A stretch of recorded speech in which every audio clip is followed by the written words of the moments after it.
Yes, good evening, ladies and gentlemen. This is the Corporate Live Show with Mark Aiden. Today is another day where we'll be having the episode on customer service. And this time around is not far fetched. I mean, it's not far from the fact that we've celebrated Customer Service Week, and in in a way to join the corporate bodies, corporate organization in celebrating Customer Service Week, we want to look at a topic that resonates with everyone, whether you work in a corporate organization, whether you are an entrepreneur or you are a customer consuming services or products. This conversation tonight is about you. And at every point in time, we find ourselves in either positions. So tonight, join us as we dive into the conversation around customer service. Knowing your right, what limit does your right have? I mean, what limit, to what extent can you exercise the right to purchase, to get served, and the like? So that is why tonight we have specialists in the house who will be diving with us into this conversation, who will be helping us dissecting this topic so that we can have better understanding for our own dealing. I mean, anytime you go out there, anytime you get served, anytime you yourself have to serve someone out there, you know the limit of a consumer's right. And that is why I'm so excited that tonight I will not be in the studio alone. Yes, and let me quickly take this time to appreciate you for standing by, waiting till this time. We had some technical issues that we've been battling, and right now we're live. So join us and welcome Gloria, Michael, and Priscilla Amade into the studio as they join us for tonight's conversation. Thank you very much, Gloria, for joining us. Thank you. We appreciate you. And Priscilla, also, thank you for joining us. We appreciate you. And you guys are wonderful.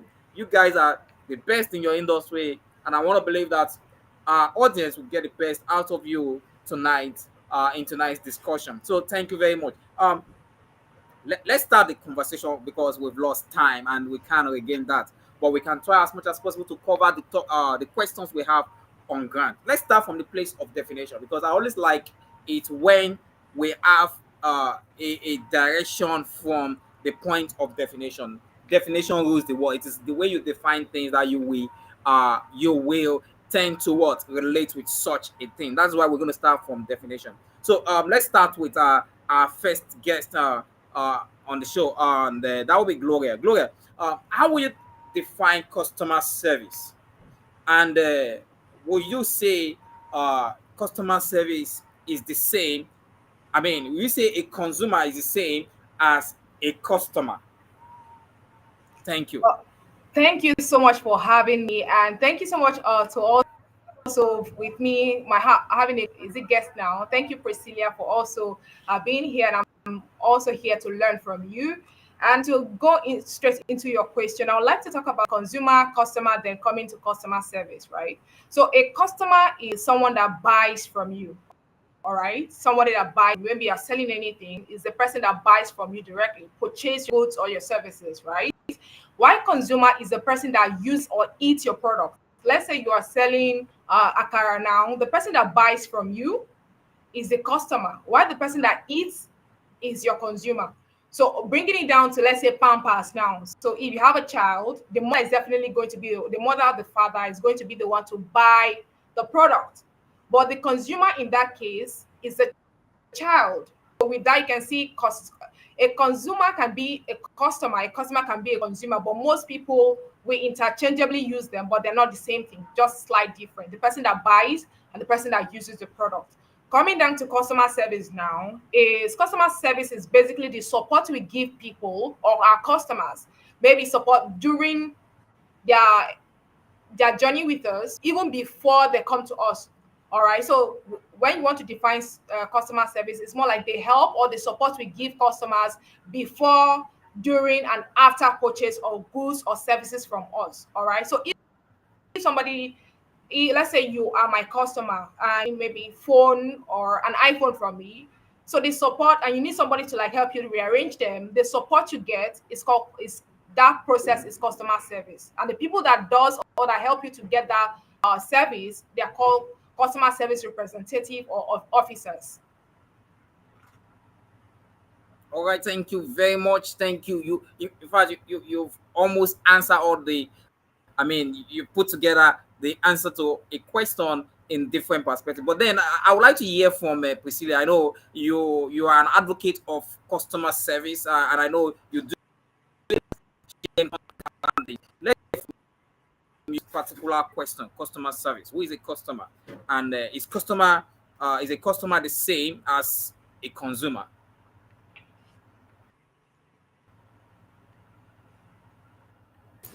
Hi everyone, good day. Am I audible? Yes, you're audible. Oh, wonderful. I think Gloria pretty much answered it.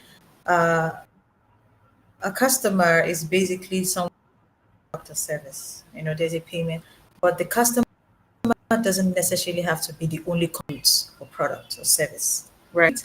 And that's why it's very, very. That's why when you're building the experience for your customer, you have to also put into cognizance the consumer, because the customer may have purchased your product, but when it comes to feedback, all the consumers of your product or service are certainly going to give you feedback. So yes, it's definitely not the same. And with regards to the second question, which is customer service, customer service is basically how you serve your customer. It's basically in the word customer service, and people like to complicate it, but it's not that hard. Basically, how do you serve your customer? Meaning, how do you go about ensuring that your customer purchase? How do you help your customer get product or service that you are offering? That's basically what it's about, McCarthy. Are you there? All right, Okay, I think thank McCarthy is you very in much. here. Thank you very much. We're moving straight forward, and of course, this is the corporate live show with Mark Aiden. We do this once every month, and if you are joining us right now, and you we would like to actually get to know those of you that are joining us live. Um, Tell us where you are joining us from. Drop a comment in the comment section. What do you think about the topic? How do you feel about the responses given by our guest in the studio? And what is your own take about each of the questions and your opinion? Let's get to know. And particularly, let's know where you are joining us from right now. So, this is the Corporate Life Show. Of course, we're diving back into the questions we have for us on the show tonight. I will be coming back to the audience. Let's get to know who are the audience that are joining us live. But then let's quickly go straight to the next question for us today. The next question is what are some common misconceptions about consumers' rights? Because that is what we are talking about today. Everyone is a customer. Everyone is a consumer. So everyone at a point will give service or sell a product. So what are some common misconceptions about customer service? This man, I want us to start from Priscilla. Let's hear from you. What's your opinion about this?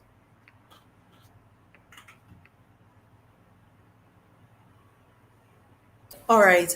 My opinion about consumers' rights, correct? Can you hear me, McKaden? Yes, I can hear you. All right. So your question was, what is my opinion about consumers' rights, correct? Yes. Oh, wonderful. What are the common misconception about consumers' rights? The question is actually on the screen, I just in saw it case you come can't up hear me right now. clearly. Yes. The common misconceptions about consumers' rights are that it's non-existent, or another misconception, which is not my favorite. Another misconception is that consumers' rights are a nice to have, right? Like when you Hmm, execute consumers' right, you are doing them a favor. Another hmm. misconception is the fact that it's just the customer service strategy of the company. Another misconception. hard or so sad situation is are not nice to have. They are not just customer service strategy of a business, and they're not just something that you do because you are doing the customer a favor. They're actually signed into law. So when people go around thinking that they're doing customers favors, or maybe these people that are executing the things that they do when it comes to consumers are doing their consumers a favor, or they actually increase their customer satisfaction rate, reduce churn, improve customer retention, and the whole typical um, metrics that we measure.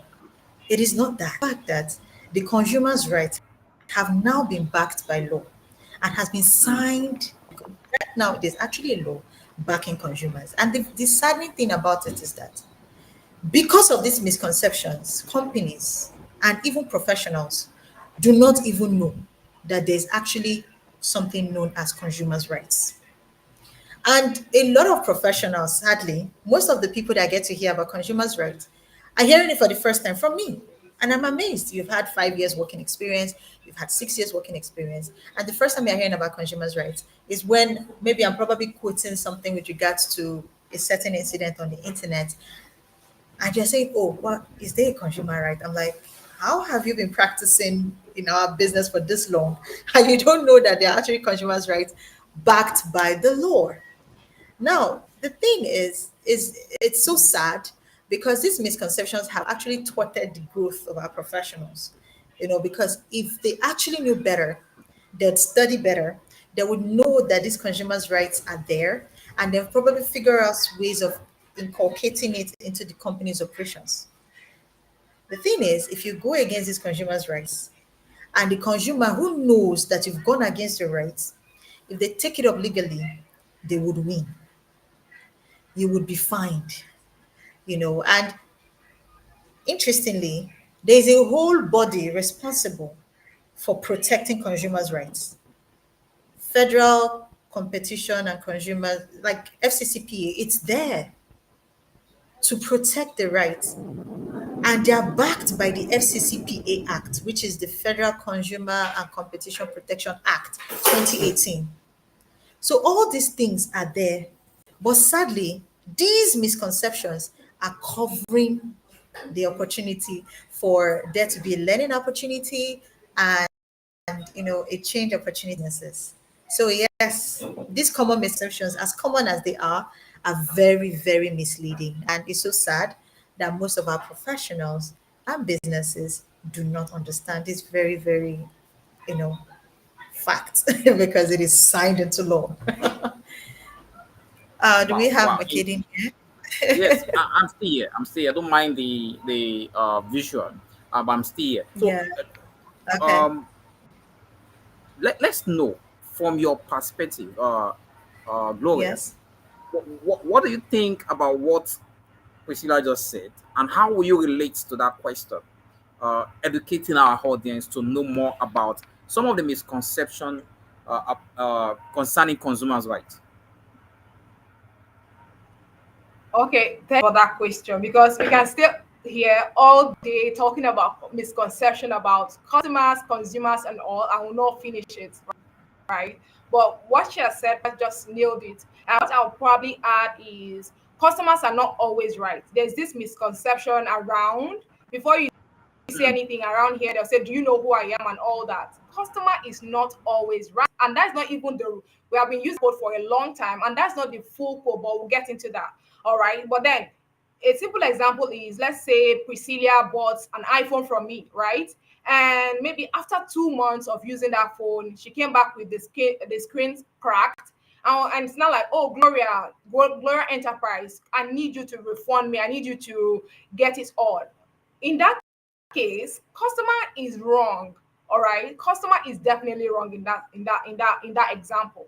So and we have, like she rightly said, FCCCP is the body that is in charge and just make sure everything and order is in place and protect consumers, protect also businesses, right? So what does a customer have right to? You have right to get value for your money.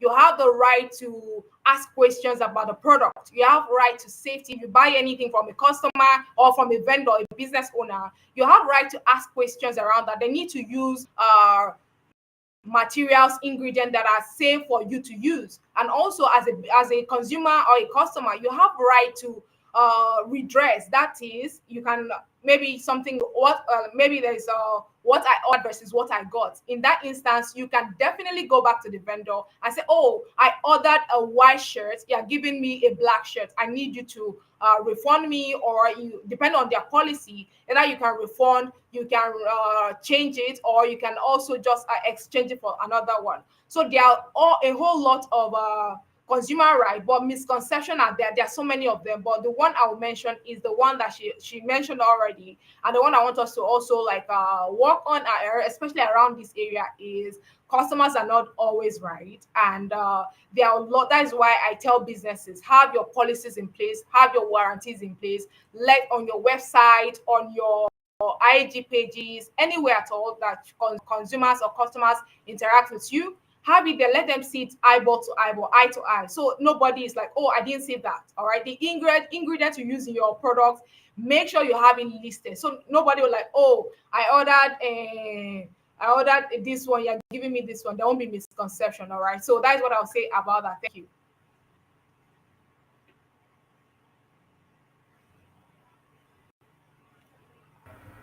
All right, thank you very much. Thank you very much on that May I response. add? So, May I okay, add something, Macadam?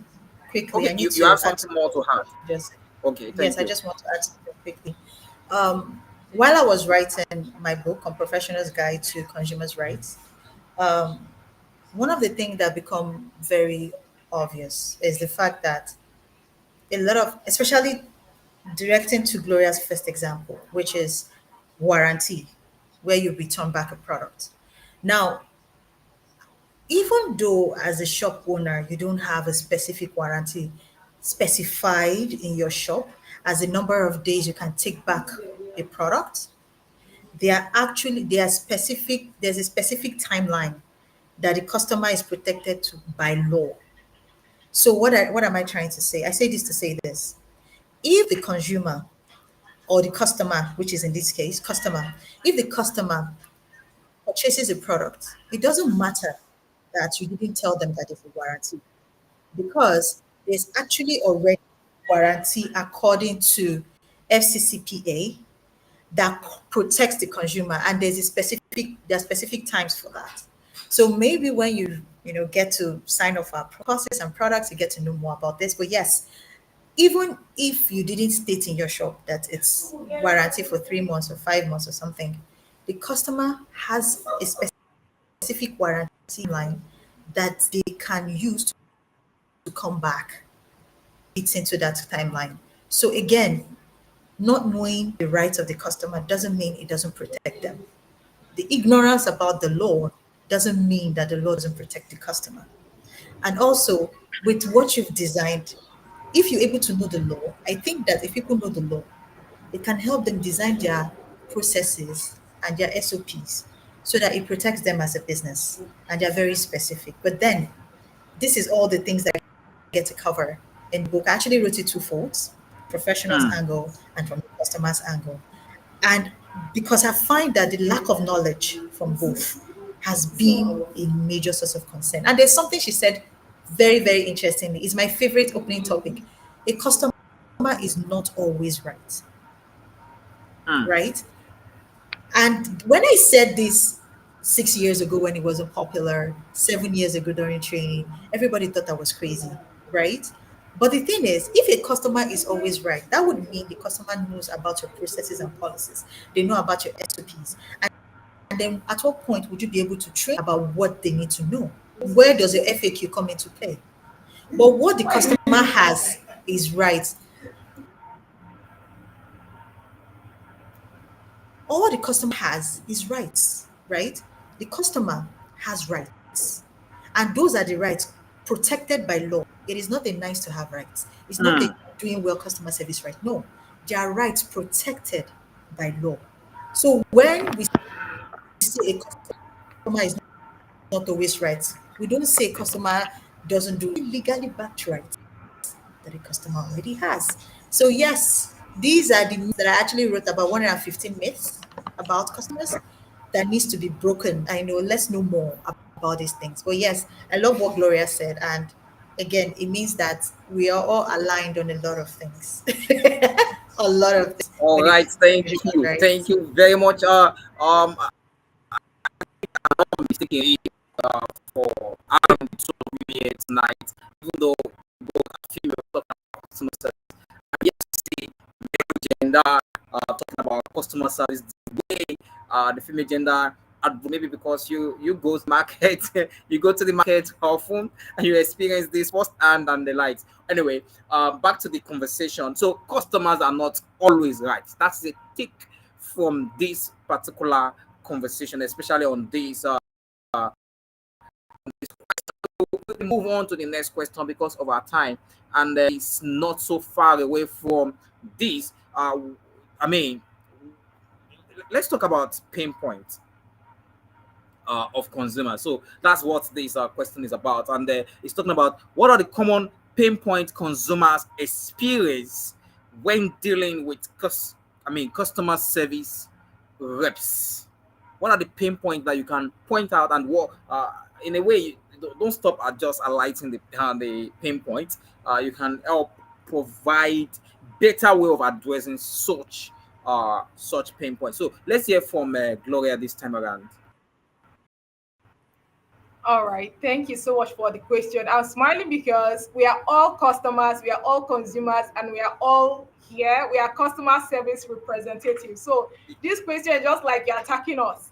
Ah, But then, okay, let's go on. yeah. So the common pain points consumers experience when dealing with us, customer Mhm. service people, is there are so many of them, and just variety of reasons. All right, but I'll just start with the major one. Communication is a big issue around here. Try to communicate, and nobody's Mm, listening. Nobody understand what you're saying. You're trying to talk to a customer service rep, and they're trying to like, oh, I know what you mean. I know what you mean. It's not done like that.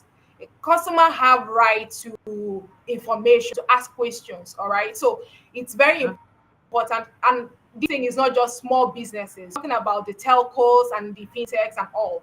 I think last month I had an issue with one of my SIM card, and I went to the one of their outlets, and it was really bad. They were not listening to what I was saying. So communication is a big issue around here. And also, if you are I think on TikTok, and also during the customer service week, that is earlier this month, we had where customers were calling out businesses that they were not responsive.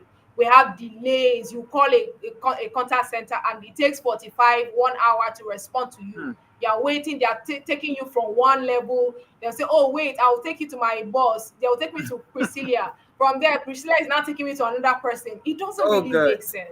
That's like, it's just crazy. We need to work on that. We need Mm, to, it's a huge pain point. If, and this brings me to the fact that as businesses, as customer service professionals, there should be training for your employees. Let them learn, let them know what to do. That there should be and not they should be able to make decisions. Like, don't wait. They should not wait for Oga at the top before they make decisions. Why are we waiting for something you can just click button and it is done?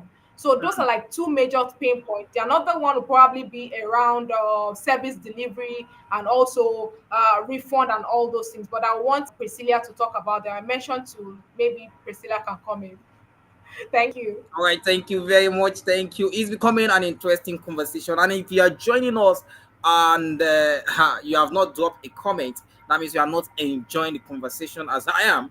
And I would like you to actually drop a comment. And if you're joining us, you feel like one of your boss in the office need to hear this, because the next question I'm going to ask is not on the list, but I'm going to ask this question. But let me allow Priscilla share her own thoughts on this particular question. Priscilla, over to you. Let's hear from you. Okay. Yes. One thing that customer service reps most times may not have is time, Hmm. especially since most of them are on different kinds of KPIs. When I'm managing a team, heading a department, one of the things I try to do is to make the team, empower the team, and Gloria touched on that, because Mm, I do not like robots, and that's one of the reasons why no matter how much I tried to train the chatbot, I wasn't impressed with it.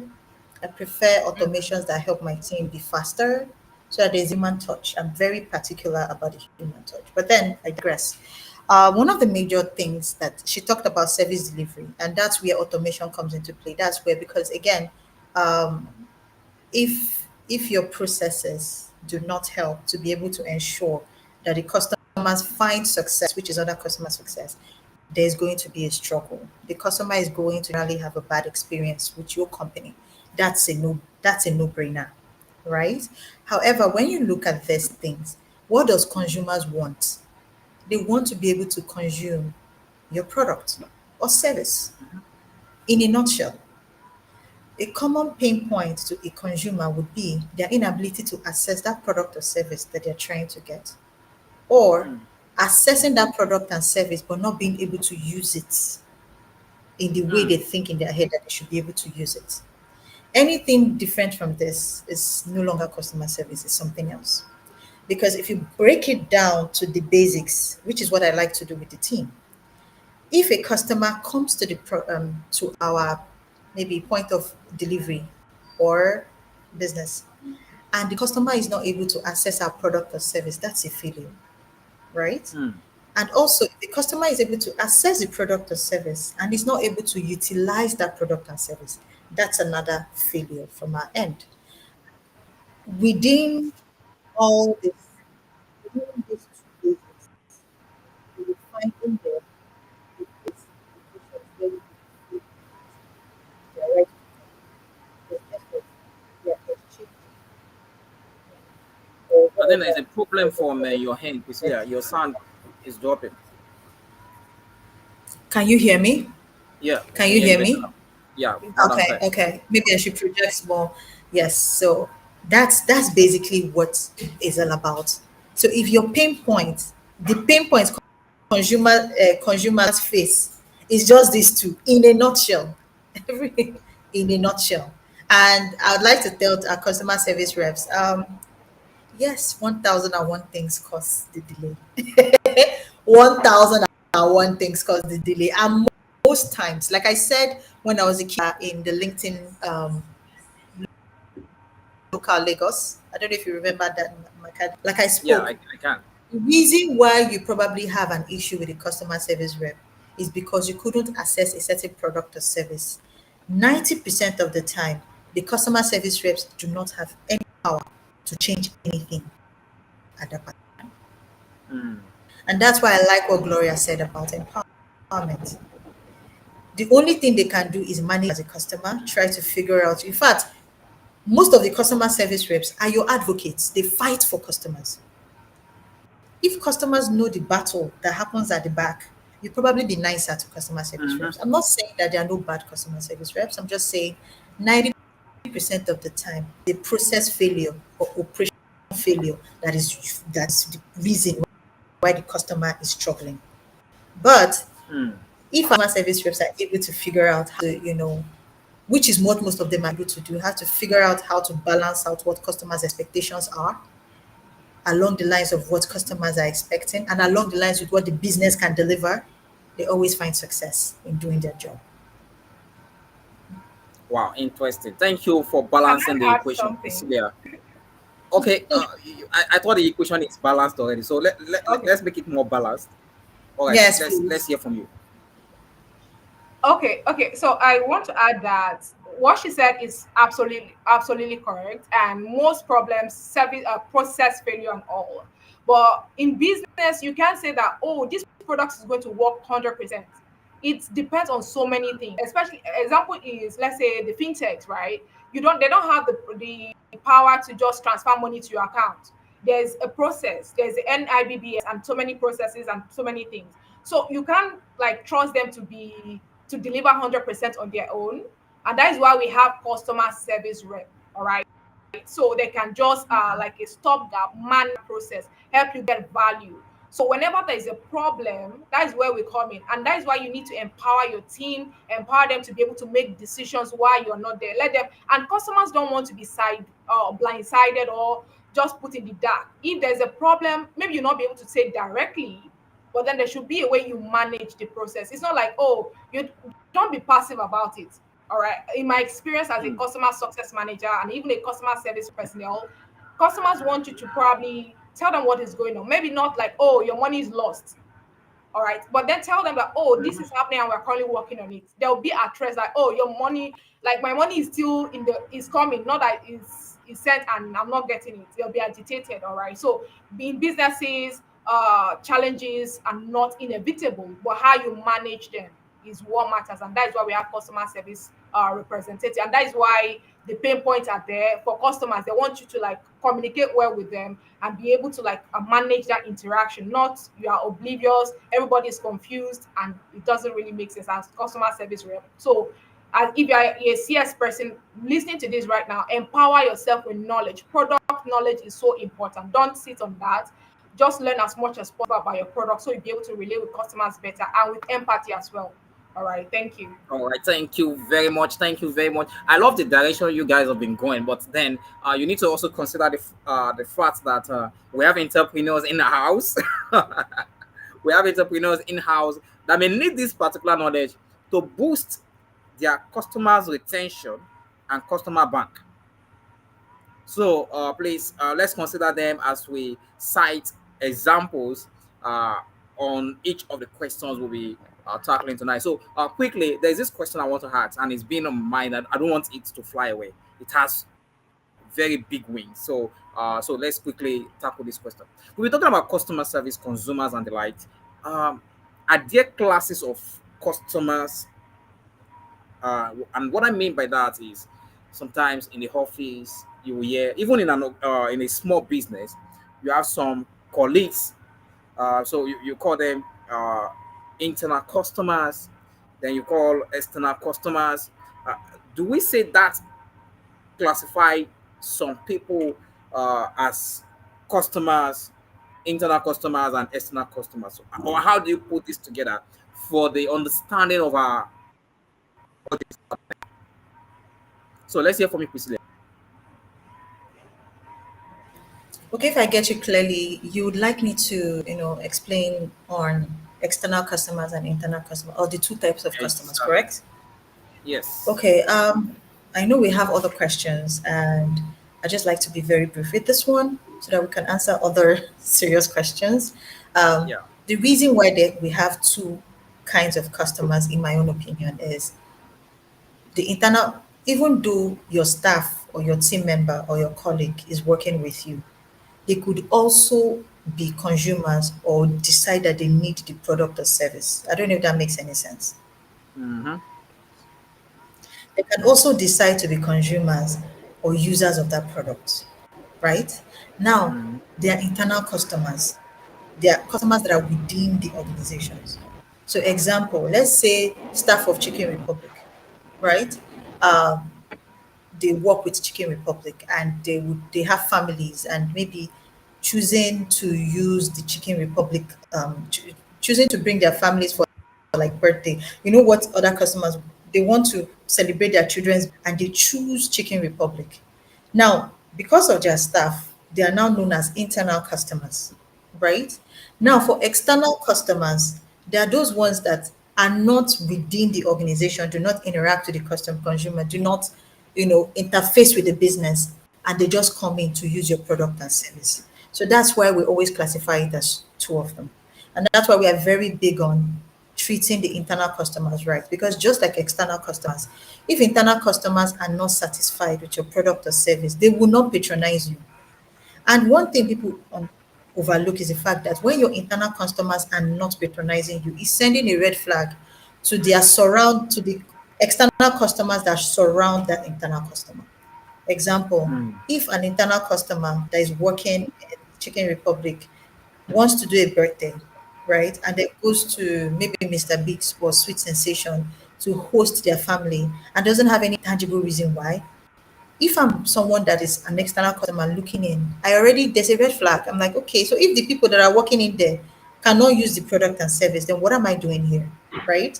And that's why very good companies or smart HRs, as well as customer success or service relating professionals, they are very particular about making sure that the internal customers are satisfied, especially on that customer experience.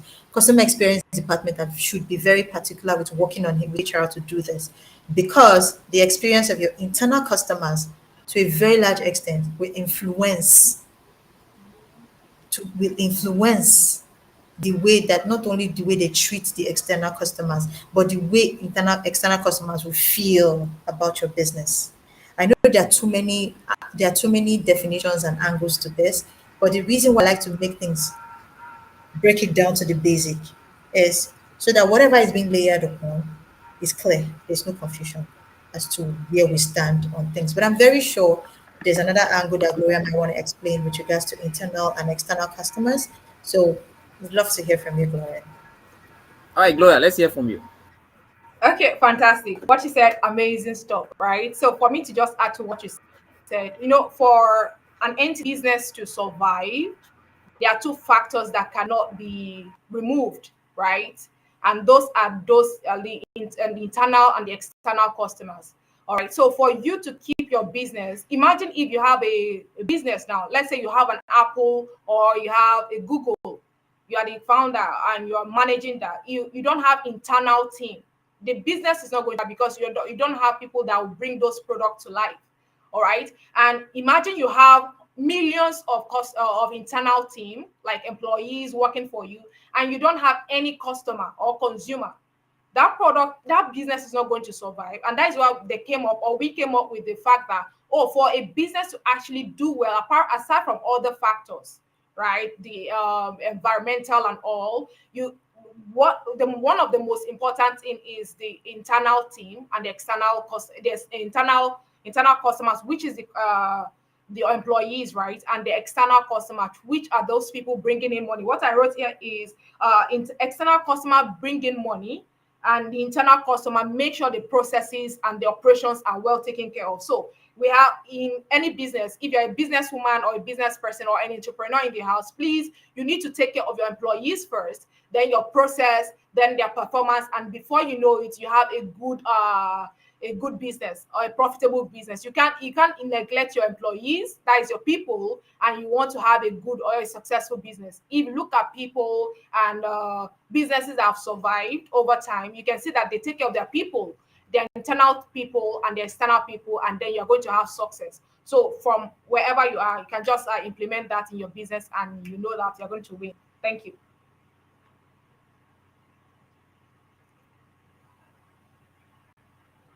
All right, um thank you very much, Gloria. You just hit the nail, summarizing everything uh, Priscilla said, without going further into that particular question. That's being cleared. If you are having your business running by yourself, you have staffs in your business, so you take care of them. They are your customers because they will relate with one another at one point in or the other. The other person will depend on his or her colleague to be able to serve external customers well enough. And if there are if there are issues, or let me use technical word in networking, if there are network glitches between them in communication, there will be problem of service delivery, which Priscilla and Gloria advocate for, and you don't want to be caught in that scope when Priscilla is looking out for someone offering service in a bad manner.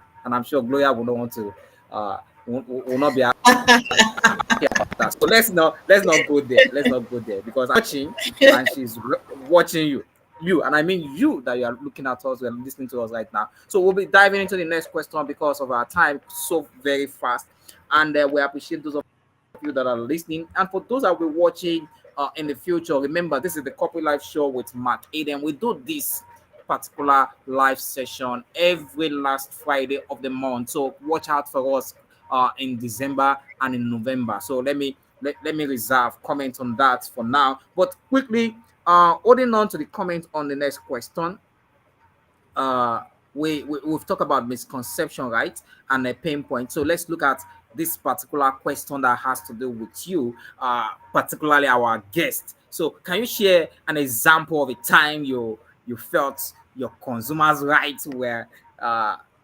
were respected or violated? I think we should just quickly answer this question straight and direct. How do you feel about it, and what was it about? Let's hear from you, Priscilla. I've been in this industry for what, over 13 years. Too Okay. knowledgeable about consumers' rights. Mm-hmm. They violate my rights almost freaking day. Ah, that's interesting. Interesting. Oh, I am not oh, good.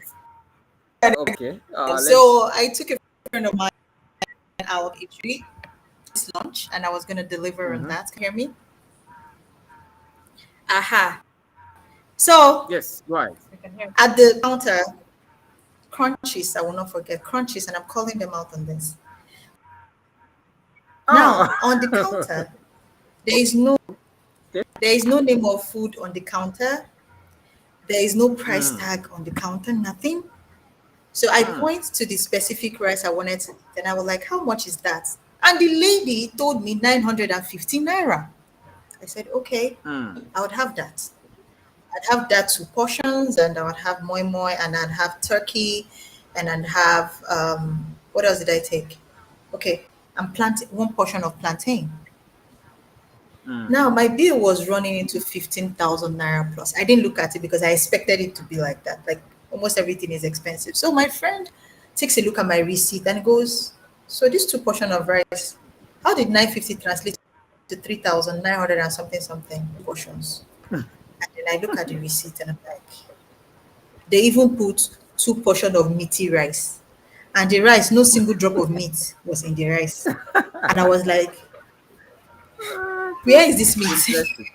And it was, yes. And then I go down and I say, excuse me, you people charged me for two portions of meaty rice. The rice I pointed to, which I was given, which I recognized when I was given on the plate, was 950 naira per portion, according to what the waiter told me. How is 950 multiplied by two, not 3,000? It didn't add up. And they were like, oh, let us check. It is what we are doing. It's what we are doing. It is meaty rice. I'm like, no, I know what I ate. The meat that was in my food was the turkey. There was no single drop of meat or even pomo in the rice. So you can't give me meaty rice.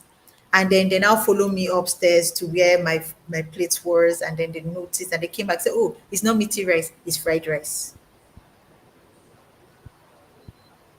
So people gave me meaty rice price for fried rice Oh order. God. You understand? So that's not Yeah. where it gets very hard. Here's where it gets very terrible. And again, crunches. Mm-hmm. Here's where it goes very Wow. terrible. They now to tell me that they now give me amount and tell me that how did you add this? And they were not giving me all attitude that I'm supposed to understand that the lady just came in yesterday. Can you, as in just things that do not concern me. And there and then they were admitting to the fact that they had changed the price. And if I upload like FCC is a problem because your price on your counter is different from your price at the cashier, so different from what you're giving me on my receipt. And then minus there's violated because their approach was very rude. Just tolerate it and then take whatever they tell me, considering that you had not been trustworthy, coming a major problem from their end because of it. But the reason I'm remembering this, but I actually opened an online complaint portal for crime. I'm going to complete that complaint because I still have my receipts and I still know how much they gave to me. Somebody has to answer the question why it is okay to have multiple pricing strategy. Tell me your pricing is 7,000 and by the time it's getting 7,150, your 5% VAT calculation is not properly calculated. There's just a lot of mathematics wrong going on. But I'm telling crunchies that if they want to know more to me, I'd give them the location. But that complaint on that is going to FCCPA portal is going. it is going to be uploaded there. And I'll be following up with them. Something is done because they are running a fraud there. And I don't know what it is, Babash, because how did you go from 1950 to 1150 to 1150 to 1000? It was just a lot. That's very memorable. But everyday transactions, yes, they violate customers' rights every other day. And they don't even know they say something about when you've made a purchase, you cannot return. That's a complete violation of customers' rights. You can't return your product so long as I'm within the law, and all that. But then let me not take Gloria's time. I'm sure Gloria has a worse tale to tell than I just did. Oh my goodness. Okay, am All right, I? let's hear from you, Gloria. Let's hear from you. If we start this thing there, it will not stop. Oh, because this is Just Nigeria first. There I are so know, many things you can say. From Jumia not I know. collecting back their Just make product it from short. me, there are so many. But since Priscilla have said about the bad experience she had, and from there, I just want to say one or two things. I like the fact she knows her right, and you're right. As a consumer or a customer, you have responsibilities as well. One of the things I took from her is the fact that she still have her receipt with her, right? And she knows the order she what she ordered, so she can just take it to anywhere and they will back her up because she can table the receipt and everything. So as a consumer, a customer, you have responsibility before you can make noise about anything. There are processes to this. Have you complained about that thing? Do you have the Hmm. order at hand? Do you have your receipt? Do you have the chat? Do you have the email messages that went Hmm. on before you now say, oh, I ordered for this, they gave me this? All right, so this I wanted to just mention that. So as a consumer, you have your responsibilities, not just rights. You are not just the king, but then you have your things you need to do to be able to like stand up and be able to like be the best customer you want to be. And just to my own experience, I'll say the good one. So I just recently got an home appliance. My blender got spoiled and I had to replace it.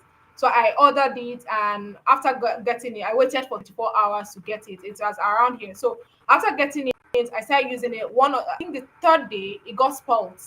It stopped working, and I'm like, okay, what do I do? So after deliberating, like, okay, should I just order another one or just? But still, it was within the same. It's just still the same week. I had to reach out to them like, okay, this is what happened. It's not working and all. They got back to me and said, oh Gloria, we're so sorry about this thing. Have you tried to plug it? They decided to do all that. I like, no, no, no, no. I've done every other thing. You come and take it. Can you come and look into this for me? Uh, Long story short, the owner came, they sent somebody to come and pick it up. Within a week or so, they replaced it for me. They replaced it, I think, the other time. And it was just seamless for me. And that, I think everybody, every business, if you're a business owner listening to this, that is what you're supposed to do, especially when it's within the time frame. It's not like I've used it for 6 months. It's just within that same week. And they took it, and I was really happy. I was impressed with them, and I think I even posted them on my story that anybody that wants to buy, just get it from there. And that's just one thing. They listened to me. They also took responsibility. All right, so that is what I want us to like also learn as customer service professionals. Not every time you're trying to shout on your lungs that, oh, it's not what we gave you. Sometimes you just have to just listen and take responsibility. Thank you. All right, thank you very much. As much as we hate the name Crunchy, what's the name of the service provider you patronize this time around? Because yes, we need to give them a shout out. Yes, yes, yes, they did well. So let's give them a free shout out on this show. This is corporate life. Let's celebrate them. Oh, I got it from Buchi. Bucci. I don't know if you know them. Is it Yeah, Buchi Buchi. Mix? Yes, they Buchi have. Yeah. Mix? Buchi Mix Yes. blender. Oh, I'm gonna buy mine soon. I've heard so much about those people. Oh, you see, Pucci me. So you No, reach I'm out not to corporate talking life about the for this experience. free I'm advert. talking about using the Buchi Mix. It's Yeah. really popular on the internet. Wow. Wow. Yeah, Free yeah, free it advert is. for Gucci Mix. All right. Anyway, so you can also reach out to us for sponsorship and more advert placement. Let's go on with our questions. So we still have a lot of questions, and we want to make sure that yes, even though we started late, so we want to still make sure that we tackle all these questions so that your rights will not be infringed upon next time you patronize a service or a product for your use. So thank you very much, and Gloria and Priscilla, for doing this on the show with us at the Corporate Life Studio. So we quickly want to move to the next question, and uh, so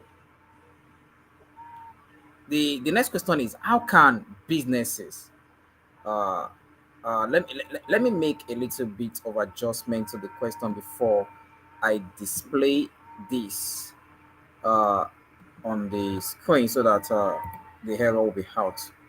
All right, so it will be displayed now. Displayed now.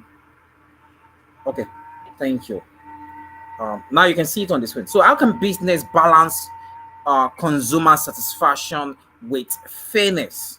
Because it's a whole lot of work. Actually, we must give it to services and product manufacturers and sellers and the like. So, how can businesses balance consumer satisfaction with fairness and consistency in their policy?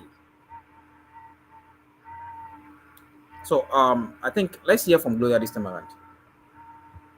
Okay, thank you so much for that question. How can we balance consumer satisfaction with fairness and consistency? So, when we say fairness, it's not just all about saying yes to every customer, right? It's not just you. Just every time a customer say, "Oh, I'm not pleased. I'm not. This is not happening." You just jump and like try to. If you are doing that, you're going to run down your business. Okay.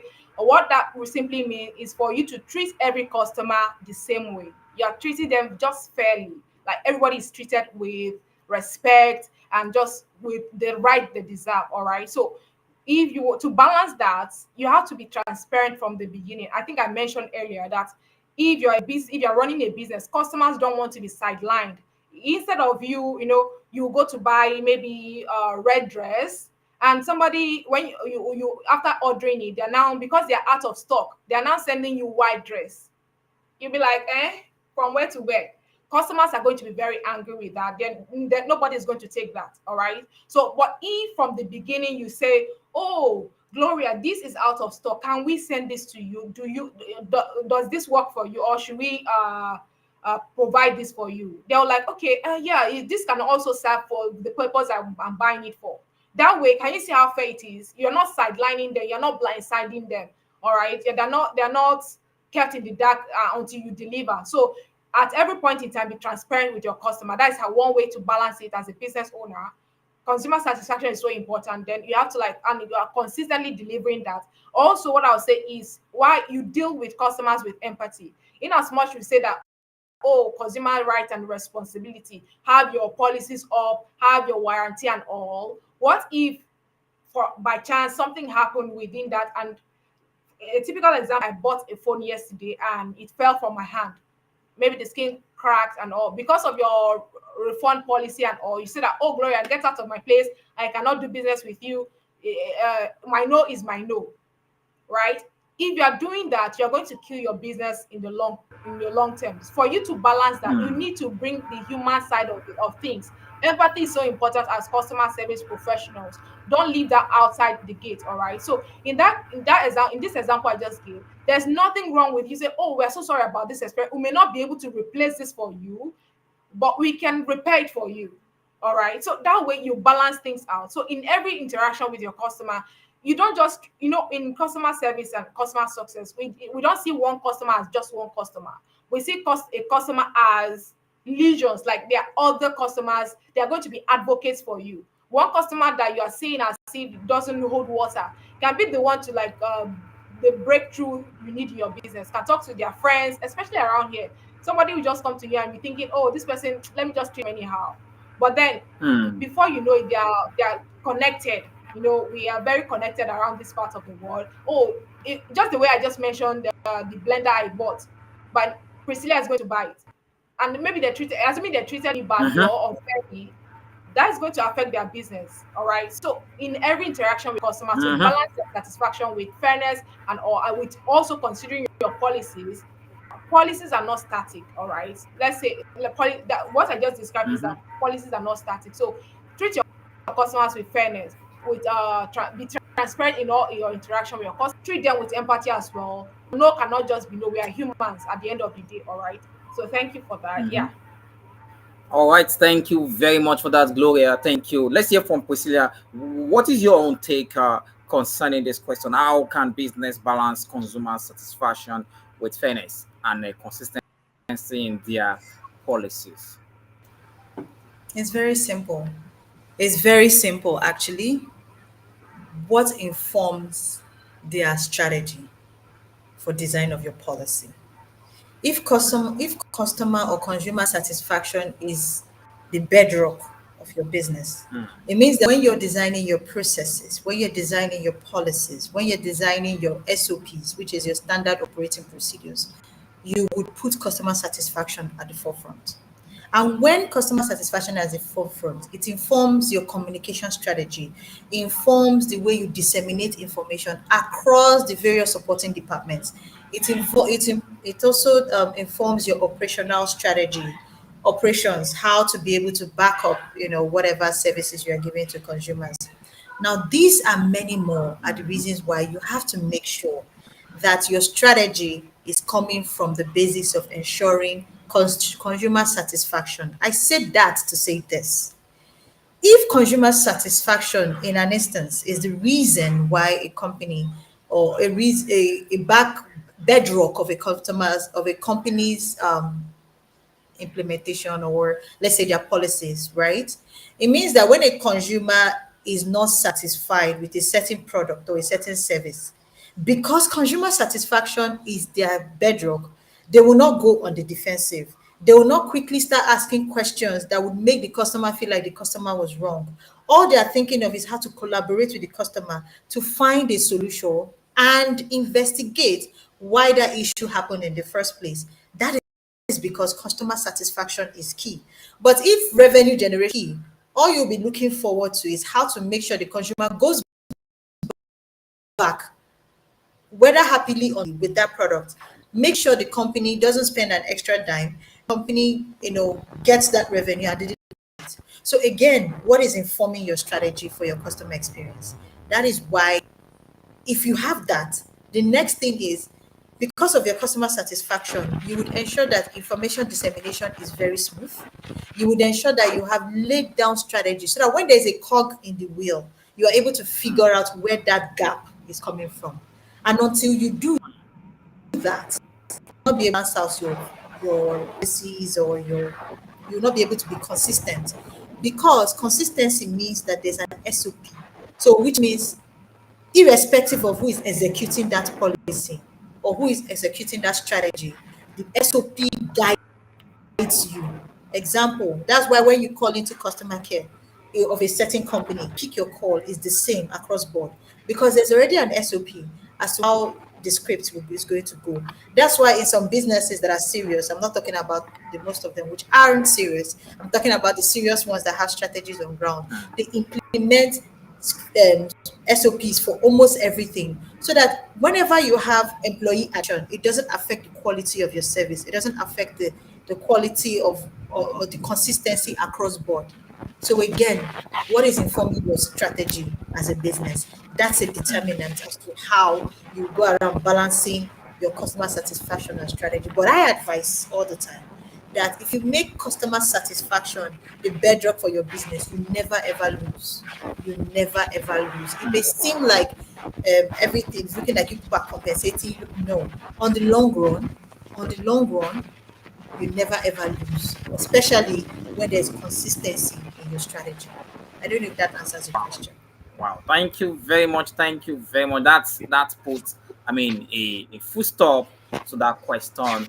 And of course, you as a startup will learn a lot from what has been said about policy and consistency with customer service. Then the bedrock must be on customer service, and you won't be cutting cost on customer service when you know that you want more customers, more patronage. So thank you very much, Gloria. Thank you very much, Priscilla. And we'll be going straight to the next question because of our time.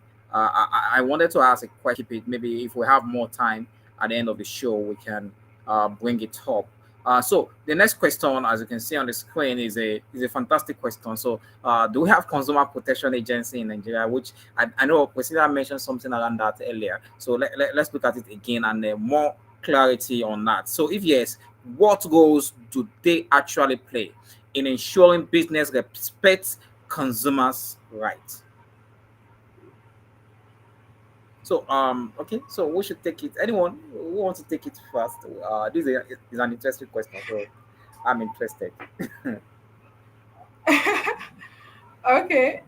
Priscilla, do you want to go?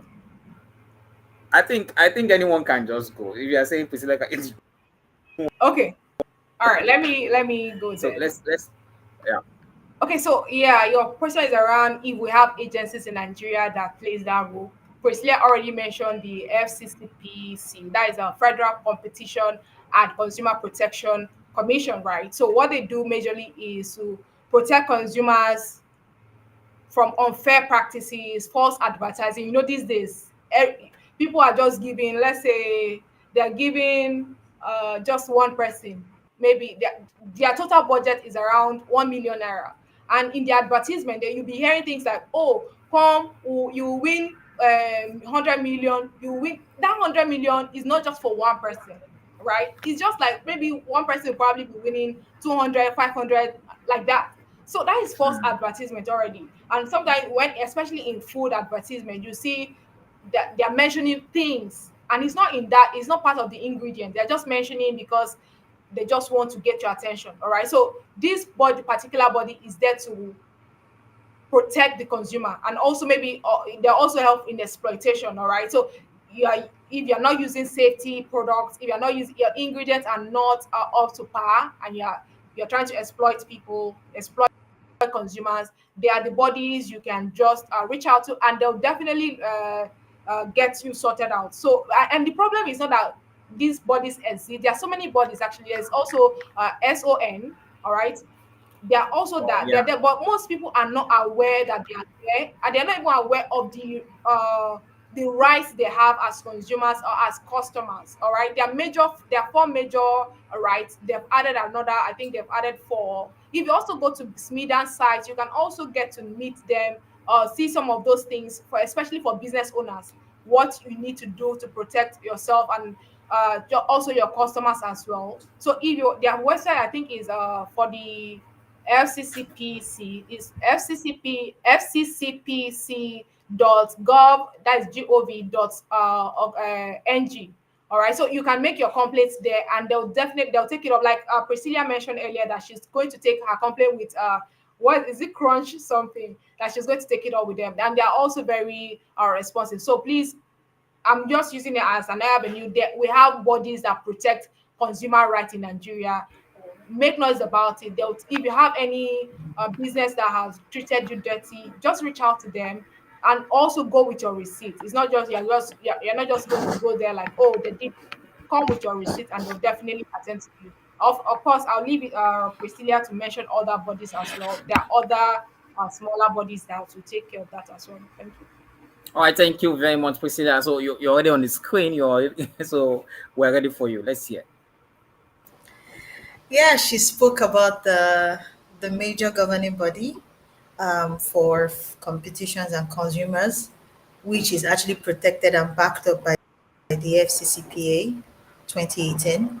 We also have SON, which you mentioned. Then there's NAFDAC, protects, for food and drugs. Then there's NCAA for aviation.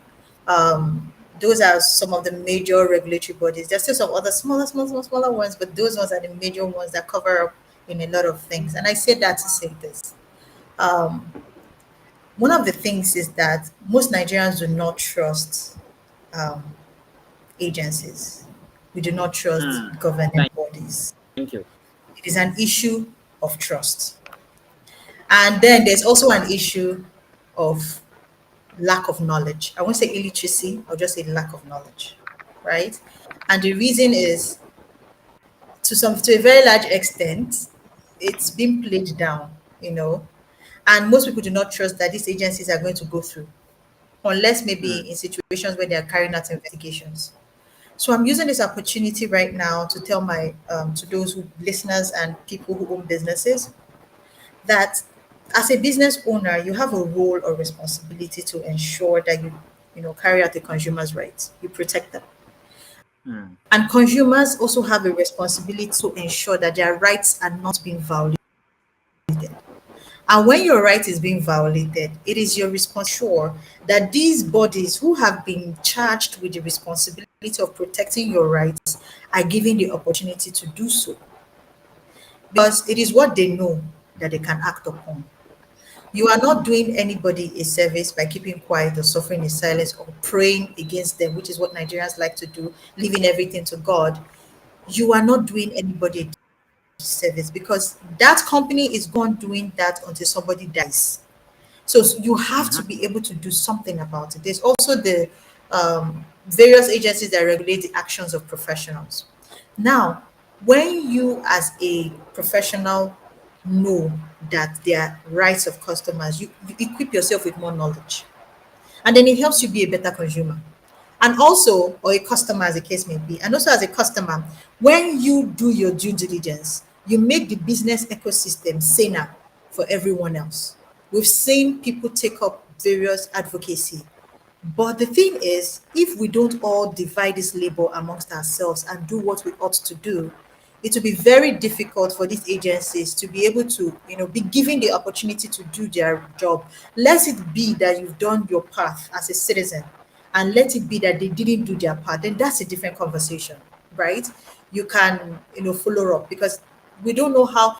I know for a fact that SCCPC do not joke when it comes to complaints. I mean, I followed up what happened with the popular Erisco lady, Chioma Okoli situation. I saw how FCCPC was on her side all the way. In fact, they were very instrumental in bringing her out of, captivity the first time she was taken because her rights were being violated, right? And FCCPC even, have been doing their own due diligence and, talking about the situation. Because guess what? Even the company failed a lot of, laws on that their rights as a customer. Why am I using that very popular case? Because it was a bone of contention. I remember speaking about it in I think I spoke about it up to 4 to 5 times on air, various TV channels, and even radio, right? Because her right as a customer mm, was being violated tremendously. So, yes, mm. familiarize yourself with these things. And maybe if you listen in, you can follow me, you can follow McCarthy, even Gloria, because I recruit her into the team of orienting consumers for consumer rights if she's listening. Um, already, this. But already. the thing is, consumers need to know that a lot of the myths that they think that they are operating on is not exactly correct. And if they know Mm, this, they are more empowered. And if they are more empowered, they make a business ecosystem better for us. I can shop better. I can interact with businesses better because I'm dealing mhm, with professionals who no longer think treating me well is a nice to have, who no longer think that treating me well is just a customer service strategy for them to boost their customer retention. No, it is my mhm. right, backed by the law. Mm. Thank you very much. Thank you very much, guys. In fact, the way we're taking the question, I feel like we should just take it slower so that we can get more understanding. Because the essence of this show is not just to wrap it up in 1 hour, is to actually educate our audience. Even though you may be watching later, I'm sure you will have gotten value so far. So drop a comment in the comment section if you're watching us in the future. This is the Corporate Life Show with Mark Aiden. I have not introduced myself since I've been speaking. I am your host. My name is Makati Adeni, and with me in the studio tonight is Gloria Michael and Priscilla Amadi. They are wonderful advocates of customer service experience, and they are here with me in the studio tonight. So we will go on with the questions, and we'll keep tweeting them for your own proper consummation. This is we are actually focusing on your consumers right now, having this conversation with so let's quickly tackle the next question. And the next question on the screen: how can consumer effectively escalate issues to higher authorities or regulatory bodies? And this is something Priscilla is already doing. So I would like you to start from there. you already having a conversation around that. You shared with us what you want to do. So let's start from you. Let's hear how you intend to actually do it. How do you get to start? And very important. Let us also understand the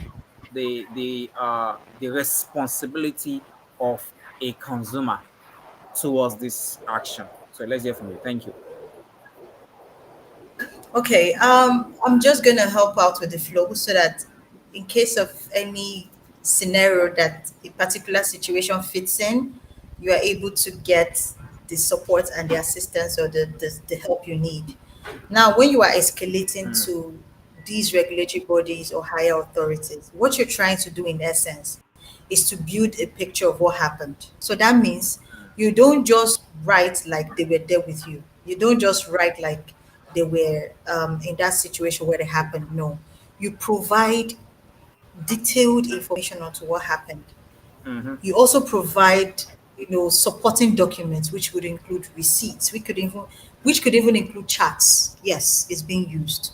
You could use mm, your charts if they are documented conversations. You could use emails if you have any form of documented communication with this particular business. It is very important. And in a situation whereby none of it was documented and you could find out a way to maybe it was via call and maybe you recorded it by any stroke of luck, you could also provide that piece of information. Here's the thing: you are helping the regulatory body understand what went down. You're trying to mm, help them understand what happened. And if you don't have, you can even provide a copy of your receipt from your bank. Let's say maybe you made a transfer, you can provide that. All these are supporting documents to help build the story as to what happened, right? mm, Because if you and in a situation whereby you've provided all these things and the regulatory body still thinks they need more detail, they'll reach out to you, right? And have that conversation mm, with you and ask you these questions. But on your own, when you're interacting with this, I always recommend that you leave a paper trail, mm. right? Now, when I Responsibility. say paper trail, what I mean is do not just talk on WhatsApp calls. No. Even if you finish having a conversation via WhatsApp calls, follow up with a text or a communication that documents what you said in the WhatsApp call and ensure that the person that is responding to it acknowledges that that's what you're saying, right? Mm, So that way, that's if you notice, if I don't understand what you're asking, I would ask you, do you mean this? It's clarity. You have to get clarity, and be very clear on your request or your communication. It helps, it goes a long way in helping you with gathering your supporting documents. Now, after gathering your supporting documents, you now proceed to the most of them have online portals. And for the FCCPC, there's a complaint online portal. That's one of the best bets, right? On that portal, you mm-hmm, would also be asked to upload supporting documents. On that portal, you'll be asked to narrate what happened in detail. Mind you, you are writing to people who were not there with you. So your need to write clearly what happened is no longer a you are telling stories. If you have to keep writing until you get to the last drop, do, because somebody's job is to make sure they mm, read what you said and look at your supporting documents to understand what mm, is going on. And if you feel like your right is being violated, you have to specify why you feel the way you feel, so that when they are referring to that as a regulatory agency, they're able to, connect the dots. Again, I detailed this in my book because I find that consumers don't even know how to go about this. You don't just go online. Now, there's a process. If you have laid complaints to the customer service of this business, yeah, and they have not responded to you, then you can now complain to FCCPC. mm, If they have responded to you and their response is not satisfactory, then you can complain to FCCPC. But you have to have done step. And the first step is bringing the complaint to the customer service team or the company as a whole, writing an email to them stating your grievances, right? mm, And if they have, you know, giving you a solution fight, inform them that you're not satisfied. You don't even need to inform them that you're not satisfied. You can now carry your process directly to FCCPC. And in sometimes, if you notice, maybe some transactions that inform the banks, the regulatory body of banks is CBN. If you put CBN in copy, you get a faster response because no bank wants to deal with CBN's fines. Yeah. Mm, So these are the things that you need to begin to find out. What is the regulatory body that is responsible for this particular business transaction? It is your job as a customer to do your path and know what it ought to be done. But there's a process. The transaction has happened. You are not mm, satisfied. What do? You complain to the business. After you've complained to the business, if you are not satisfied, then you escalate it to FCCPC. Only then can you do that. mm, Because FCCPC will ask you, have you complained to the business? Does the business know you are not happy? And what have they mm. done about it? I don't know if that makes any sense. That makes a lot of sense. That makes a lot of sense. But because of our time, I just quickly want to hear from Gloria. Gloria, what do you have to add to what Priscilla has already said to us? So let's hear from you. Okay. What she said is just it. Like the process is just the way it is. When you have when you want to escalate an issue, the first, in the age of social media, everybody is a king, everybody is your guy. Do you know who I am? Is not a thing, right? But there is a process. You can see, just Do you wake know up where I after am? doing business with every. Yes, do you know who I am? Before you know it, that's what they say these days. But then Mm, there's a process to this thing. After doing a business mm, or buying something from anybody, don't just and you it was there was a discomfort on your word. Don't just wake up and you're tagging them 100 times on social media. Or yeah, some people don't even do that. What they do is go directly to Twitter or X and tag the CEO and start mm, tagging them, insulting them, and all. Is not, you have responsibility as a consumer or as a customer. And Priscilla already mm, mentioned the first line of action is for you to complain to do via the support center. Every business have a mhm, support center. Go through that, complain, lay your complaint, and provide evidence. If they don't respond, then you can also go follow what I said by it.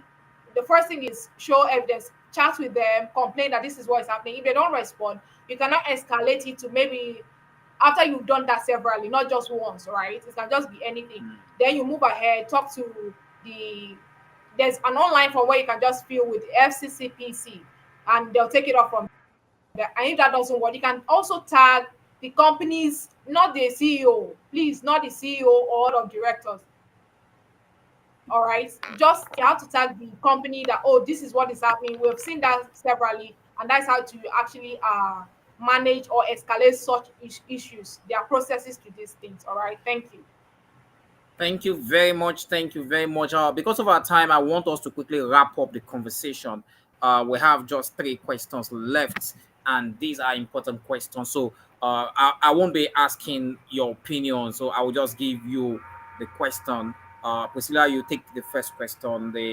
Then Gloria will take the next question. Then we'll wrap up the last question with both adding their opinion. So uh, let, let me just take it from here. So the next question is on the screen right now, as you can see. Uh, are, cons- are customers always right? Yeah, I know there's a response for that already. So are customers always right? Can you share an example of a situation where a customer's expectations extend their right, and how would you handle such a situation? Let's hear from Gloria on this matter, and we'll take the next question from there. So, if you're answering your question, if you are the next person to answer your question, a question, please, you can. If you have any response to this, you can just bring it up and still answer the question. So, hear from you, Gloria. Okay, okay, all right. Can you hear me? Yes, we can hear you. Go ahead, please.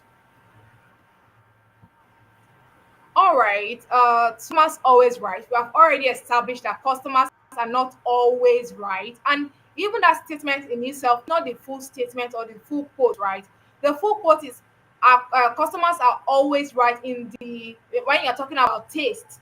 All right, and when you look at the customer right and responsibilities, one of the rights of the customer is right to choose.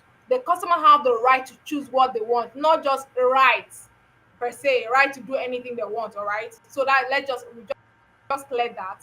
And can so if for me to share, okay, so a typical example would be, let's say, somebody bought a dress from you. Let's speak to the entrepreneurs in the house. You sew and sell bridal dresses. Let's say you bought a bridal dress or one of those ashobis, and after wearing it to a wedding, the customer now said, "Oh, after snapping with the dress, the dress, the picture didn't come out well. I need you to refund me." Is customer right in that scenario? Of course, the customer is not right. What do you do as a business owner? What do you can you don't because is maybe the lightning problem or something. It's not your problem as a business owner. So in such a case, the best approach as a business owner is to stay polite and firm. You probably can say something like, "Ma, I'm sorry that you're about your experience or that you experienced this, but this doesn't qualify for a refund. Perhaps we can offer a small discount when you come next time to buy from us." All right. So that's what you can say as a business Mm. owner. Because they've used the dress, they've gone out with it, they've even snapped with it. You can't refund them full money. What you can do is what I just mentioned. All right.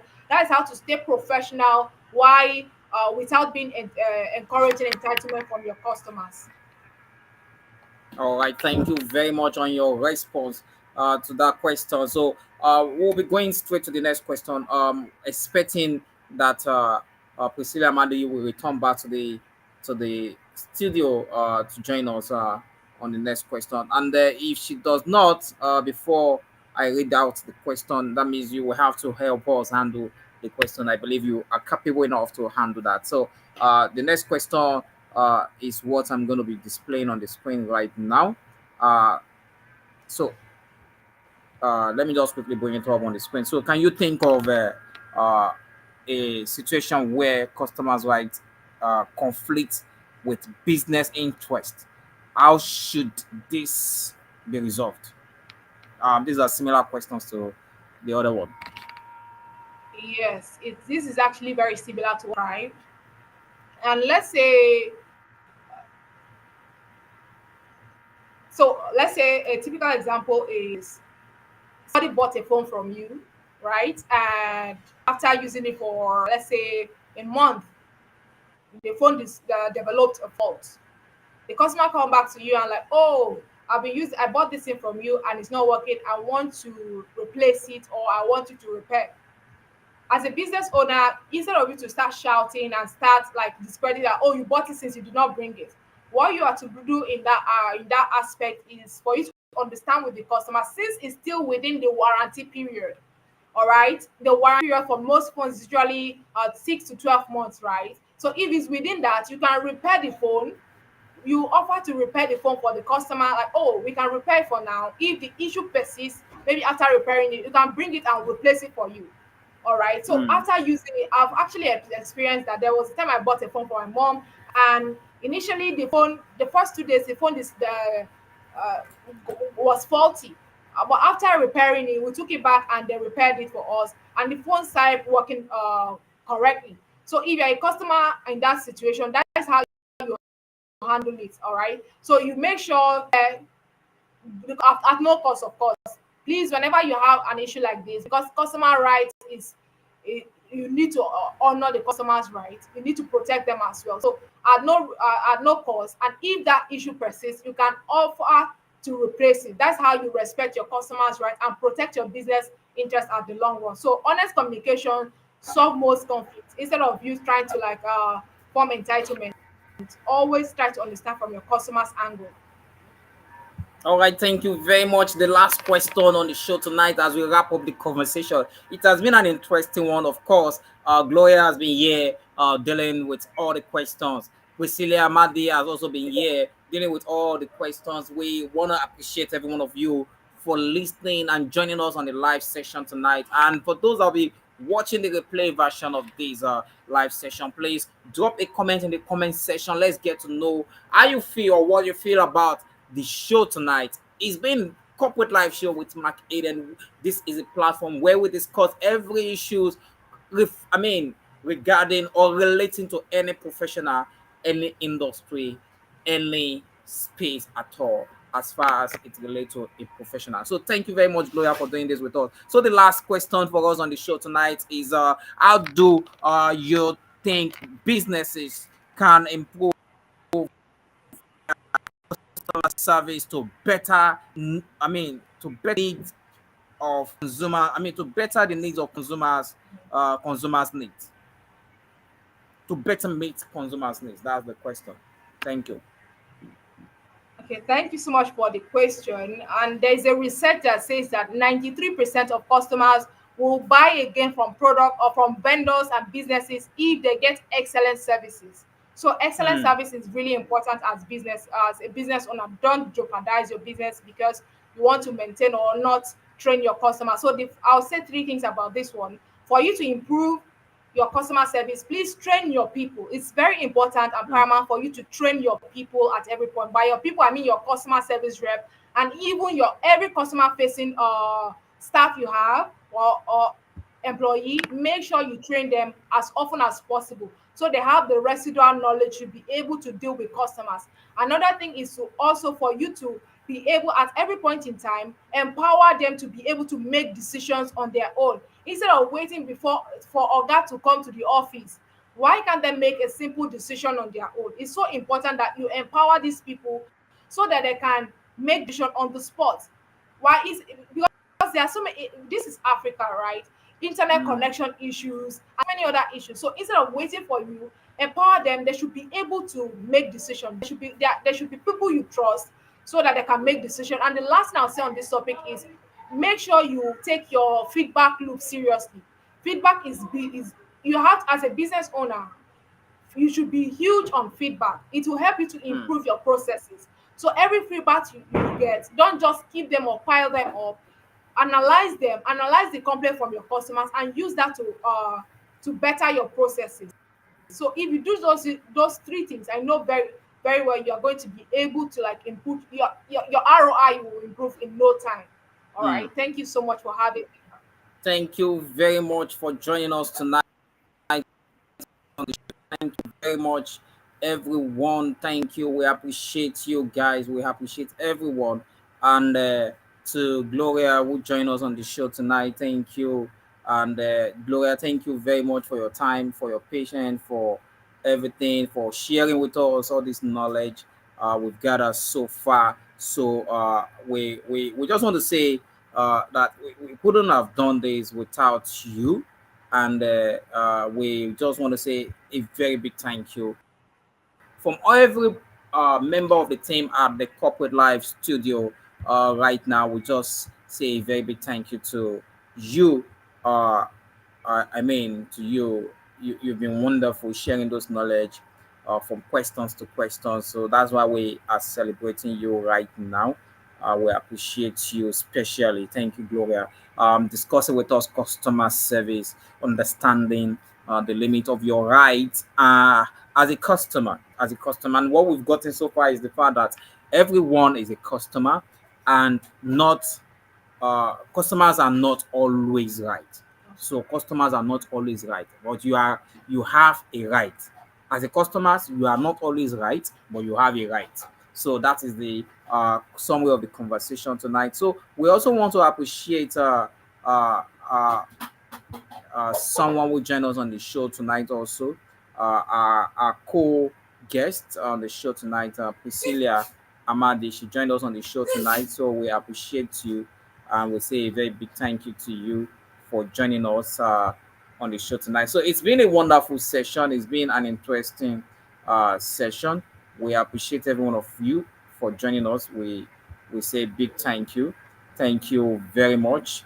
I was expecting to see Priscilla Amadi on the screen anyway, but we appreciate everyone. So we're going to say a good night to everyone, and until we see again next month, we say a very big thank you, and we say bye bye for now.